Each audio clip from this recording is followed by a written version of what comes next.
хіба Броуді остався при власті, то Подкарпатська Русь була б майже удвічі більша по території, чим тепер, а при анексії УРСР кордони України досягли б гори Татр.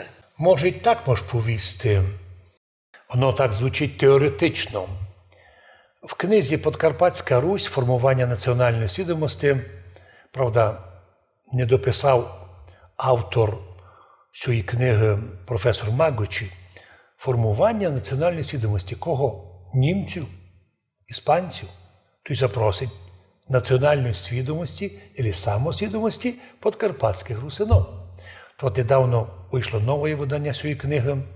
І от там на сторінці 392-394 Магочі професор пише, що, на жаль, він там безосновательно обвиняє, як і наші ужгородські історики, Андрія Бродія, першого прем'єр-міністра Подкарпатської Руси, що він нібито був агентом Будапешта.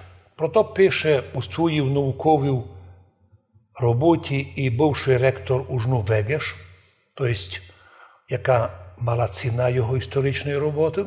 Будто Андрій Бродій був агентом Будапешта із іменем Берталон. І от, на жаль, цю помилку пише і професор Магоч.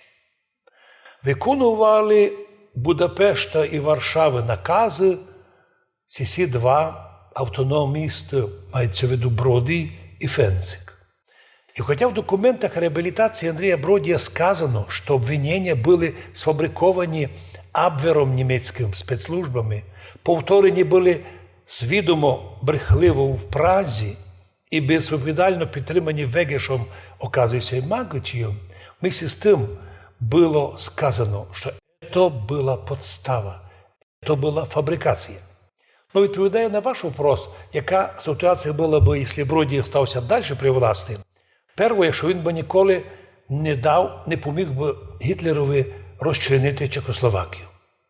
Друге, можливо б, якщо б Чехія сопротивлялася Германії, вона б на цілий рік, може, задержала Германію у війні. Не так би легко брав Гітлер Чехословакію. І от друге, Бродій би при любій умові вернув би Пряшівську Русь з русинами в состав Подкарпатської Руси. Подержав би Лемко русинів, поміг би русинам за Тисянщину, котрі б теж могли приєднатися до Подкарпатської Руси. Ну, а днес, як ви кажете, то була б майже у 2 рази більша територія, а яка б оказалася, по вашій думці, нині вже в составі незалежної України, так Україна мала би досягати до старої Любовні русинської, тобто буквально під Татри. Інтересне предложення. Но, уви, свою антиукраїнську позицію дав Августин Волошин. Він ніч не зробив, щоб Пряшівську Русь вернути в состав Подкарпатської Руси, а ще й був принциповий противник приєднання. Точно так же, коли і Андрій Бродій не хотів то робити, і його розстріляли в Ужгороді, Августин Волошин умер у московських тюрмах. І так, перші особи, тобто 2 прем'єр-міністри, перший Андрій Бродій і другий Августин Волошин, оказалися противниками приєднання Подкарпатської Руси до радянської України. Дітище Гітлера, Карпатська Україна, а Закарпатська була дітищем Сталіна. Тому маємо мати увагу, що такі планувалися, але реально іменно до Совєтського Союзу присоєдинилася Національна Республіка Подкарпатська Русь із русинським населенням. Що далі робили з нами? Ну, ми вже знаємо.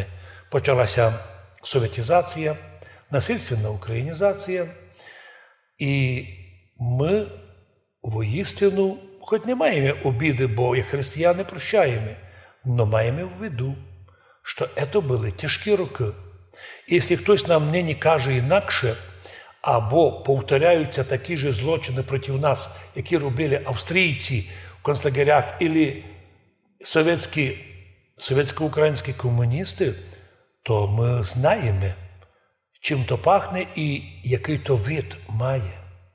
Хоча наші молитви за єдинство України, за те, щоб Бог поміг всьому великому народові, в составі держави, котрого і ми тепер живемо, так нам би хотілося, бо крім того, що Україна держава територіально велика, в Україні функціонує Українська православна церква канонічна, предстоятель котрої наш блаженніший Онуфрій, і нам хочеться бути в плані цієї церкви, бо це велика славна церква, котра починала від крещення князя Володимира, ну а ми на 120 років раніше, часи Кирила і Мефодія.